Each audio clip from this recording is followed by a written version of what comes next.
আসসালামু আলাইকুম ওরহমতুল্লাহি ওবারাকাতু। সম্মানিত দর্শক ও শ্রোতা, যে যেখান থেকে দেখছেন এবং শুনছেন, আশা করছি আল্লাহর অশেষ মেহেরবানিতে ভালো আছেন। সম্মানিত দর্শক, আজকে আমরা এক কাঠমিস্ত্রির ঘটনা শুনব। এই ঘটনাটি আল্লাহ রাব্বুল আলামিন সূরা ইয়াসিনে তুলে ধরেছেন। তাহলে চলেন ঘটনাটি জেনে নেওয়া যাক। এই ঘটনা বিশ্বে হযরত ঈসা আলাইহিস সালাম এর আগমনেরও আগের। সিরিয়ার আন্তাকিয়া শহরতলিতে বাস করতেন একজন কাঠমিস্ত্রি। তার নাম হাবিব ইবনে ইসমাইল। ইসলামের ইতিহাসে তিনি হাবিব নাজ্জার অর্থাৎ কাঠমিস্ত্রি হাবিব নামে পরিচিত। আন্তাকিয়া ছিল ওই সময়ের এক জনপদ। আন্তাকিয়ার লোকজন ছিল পৌত্তলিক। হাবিবও ছিলেন কুষ্ঠরোগী। রোগ মুক্তির আশায় তিনি নানা প্রতিমার উপাসনা করতেন। আল্লাহ ওই সম্প্রদায়কে সতর্ক করার বাসনা করলেন। প্রথমে তিনি তাদের কাছে দুজন আল্লাহর প্রেরিত বার্তাবাহী ব্যক্তিত্ব নবী পাঠালেন। দ্বীনের দাওয়াত দিতে তারা আন্তাকিয়া শহরে গেলেন, যেখানে তাদের দেখা হলো হাবিবের সঙ্গে। তারা তাকে মূর্তি পূজা ত্যাগ করে আল্লাহর ইবাদতের জন্য দাওয়াত দিলেন। হাবিব বললেন, আপনাদের দাবি যে সত্য, তার কি কোনো প্রমাণ আছে? তারা বললেন, আছে। হাবিব তার কুষ্ঠরোগের কথা উল্লেখ করে বললেন, আপনারা কি আমার এই ব্যাধি দূর করে দিতে পারবেন? তারা বললেন, হ্যাঁ, আমরা আমাদের রবের কাছে দোয়া করব, তিনি তোমাকে রোগমুক্ত করবেন। হাবিব এই কথা শুনে অবাক হয়ে বললেন, আমি সারা জীবন দেব দেবীর প্রার্থনা করলাম, কিন্তু আমার কোনো উপকার পেলাম না, অথচ আপনাদের রব কিভাবে আমার এই কঠিন অবস্থা পাল্টে দেবেন? নবীদের দোয়ায় আল্লাহ হাবিবকে সুস্থ করলেন। তার ঈমান দৃঢ় হলো।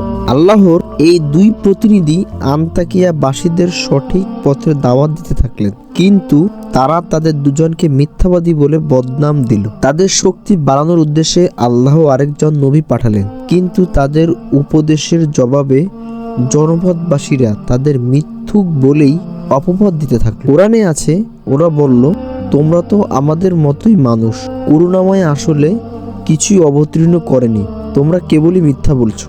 তাদের রূঢ় কথাবার্তা শুনে কষ্ট পেলেও প্রতিনিধিরা দ্বীনের দাওয়াত চালিয়েই গেলেন। তারা বললেন, আমাদের প্রতিপালকের শপথ, আমরা অবশ্যই তোমাদের কাছে প্রেরিত হয়েছি, স্পষ্টভাবে প্রচার করাই আমাদের দায়িত্ব। তবুও আন্তাকিয়া বাসীরা তাদের কথা অমান্য করে চলল। তারা কথা মান্য না করার কারণে আল্লাহ আন্তাকিয়া শহরে দুর্ভিক্ষ দিলেন। আল্লাহর সতর্কতার সংকেত তারা মোটেই বুঝতে পারল না, বরং নবীদের তারা বললেন, আমরা তোমাদেরকে অমঙ্গলের কারণ মনে করি, যদি তোমরা বিরত না হও তোমাদেরকে অবশ্যই আমরা পাথর মেরে হত্যা করব ও কঠিন শাস্তি দেব। এক সময় তারা নবীদের হত্যার কথা ভাবলো।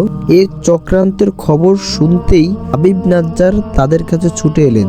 তাদের সম্প্রদায়ের লোকদের অনেক বোঝানোর চেষ্টা করলেন, অথচ তারা তার কথা মোটেই কান দিল না। কোরআনে আছে, তারা বলল, এ কি এজন্য যে আমরা তোমাদেরকে উপদেশ দিচ্ছি?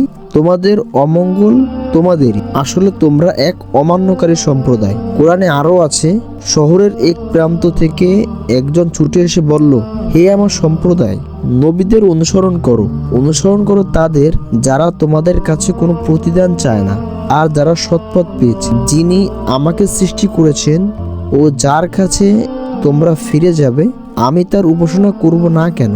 আমি কি তার পরিবর্তে অন্য উপাস্য গ্রহণ করব? করুণাময় আল্লাহ আমাকে ক্ষতিগ্রস্ত করতে চাইলে ওদের সুপারিশ আমার কোনো কাজে আসবে না, আর ওরা আমাকে উদ্ধারও করতে পারবে না। এমন করলে আমি অবশ্যই বিপদে পড়ব। আমি তোমাদের প্রতিপালকের উপর বিশ্বাস রাখি, তাই তোমরা আমার কথা শোনো। এলাকাবাসী হাবিবের কথা তো শুনলই না, উল্টো তার উপর চড়াও হয়ে পাথর ছুঁড়তে ছুঁড়তে তাকে হত্যা করে ফেলল। আল কোরআনে আছে, শহীদ হওয়ার পর তাকে বলা হলো, জান্নাতে প্রবেশ করো। সে বলে উঠল, হায়, আমার সম্প্রদায় যদি জানতে পারতো কি কারণে আমার প্রতিপালক আমাকে ক্ষমা করেছেন ও সম্মানিত করেছেন। কোরআনে আরো আছে, আমি তার মৃত্যুর পর তার সম্প্রদায়ের বিরুদ্ধে আকাশ থেকে কোনো বাহিনী প্রেরণ করিনি, আর তার প্রয়োজনও ছিল না। কেবল এক মহাগর্জন হলো, ফলে ওরা নিষ্প্রাণ নিস্তব্ধ হয়ে গেল। আমার তাদের জন্য দুঃখ হয়।